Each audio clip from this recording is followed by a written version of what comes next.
السلام علیکم دوستو، جیسے کہ آپ سبھی جانتے ہیں سعودی عربیہ نے نیو اقامہ سسٹم اقامہ ممیزہ کا سسٹم شروع کیا ہے، اور آج کی اس ویڈیو میں ہم آپ کو بتائیں گے کہ مثلا اگر سعودی عربیہ میں یہ اقامہ کسی غیر ملکی نے حاصل بھی کر لیا، لے بھی لیا، بنا بھی لیا، تو اس کے بعد میں یہ اس اقامے سے اسے کیا نہیں ملے گا۔ آج کی اس ویڈیو میں ہم اس کے اوپر ڈسکس کریں گے اور یہ بھی بتائیں گے لاسٹ میں کہ کیا ملے گا، اس سے کتنے فائدے ہوں گے اور کیا وہ نہیں کر سکے گا سعودی عربیہ میں۔ لیکن ویڈیو شروع ہونے سے پہلے آپ کو ایک چھوٹی سی بات بتا دیں کہ اگر آپ سعودی عربیہ سے ریلیٹڈ ایسی اور بھی ویڈیوز دیکھنا چاہتے ہیں تو آپ ہمارے یوٹیوب چینل کو سبسکرائب کر سکتے ہیں اور فیس بک پیج کو لائک کر سکتے ہیں۔ تو لائک اور سبسکرائب کرنا نہ بھولیں اور ڈائریکٹ اس کی تفصیلات دیکھ لیتے ہیں۔ تو سب سے پہلے آپ لوگوں کو بتا دوں کہ میں اسکرین پر اردو میں لکھا ہوا آپ لوگوں سے شیئر کروں گا، ہو سکتا ہے کہ اگر مجھ سے کوئی چھوٹی بہت غلطی ہوئی تو میں معذرت چاہتا ہوں، اور باقی اگر آپ خود ہی اردو پڑھنا جانتے ہیں تو خود بھی پڑھیے۔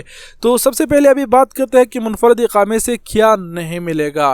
منفرد اقامہ ملنے پر سعودیوں جیسے حقوق حاصل نہیں ہوگی، سعودی خواتین سے شادی کا حق نہیں ملے گا، البتہ متعلقہ اداروں کی شرائط پورے کرنے پر دیگر لوگوں کی طرح شادی کر سکے گا۔ سعودی سے شادی پر اقامے کا حق نہیں ملے گا۔ سعودی سے شادی کے بعد جو لوگ منفرد اقامہ حاصل کرنا چاہے انہیں باقاعدہ مرکزی سے رجوع کرنا ہوگا۔ جی تو فرینڈز، یہ تھا منفرد اقامے سے کیا نہیں ملے گا، یہ پابندیاں پھر بھی ہوگی یہ اقامہ حاصل کرنے کے بعد میں۔ تو مجھ سے معلوم پڑتا ہے کہ اس اقامہ لینے کو کوئی بھی فائدہ نہیں ہے۔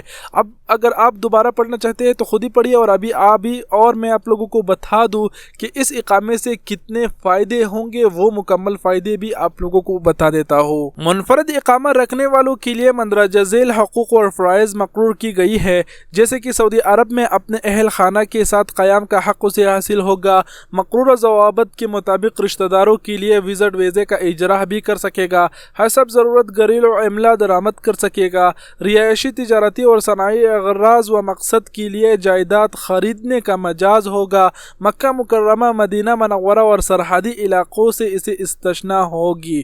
مکہ مکرمہ اور مدینہ منورہ میں 99 سال تک کے پٹے پر املاک سے فائدہ اٹھا سکے گا۔ وزارت الانصاف اور وزارت تجارت و سرمایہ کاری اس کے قواعد و ضوابط کے مرتب کریں گے۔ نجی ٹرانسپورٹ کے وسائل اور مملکت میں نقل و حمل کے ایسی تمام وسائل خریدنے کا حق حاصل ہوگا جن کا مالک بننے کے لیے سعودی عرب میں اجازت ہے۔ نجی اداروں میں ملازمت کر سکے گا، ایک ادارے سے دوسرے ادارے میں منتقل ہونے کا مجاز ہوگا۔ یہ سہولت فیملی کے ہر ممبر کو حاصل ہوگی۔ ایسی پیشے اور ایسی کام جو سعودیوں کے لیے مختص کر دی گئی ہے ان پر بندش برقرار رہے گی۔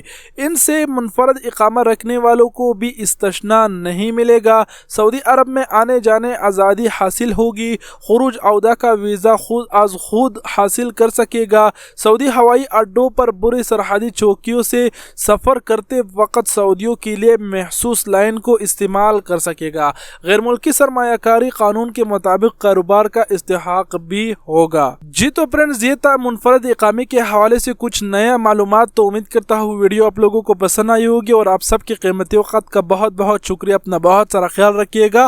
اللہ حافظ۔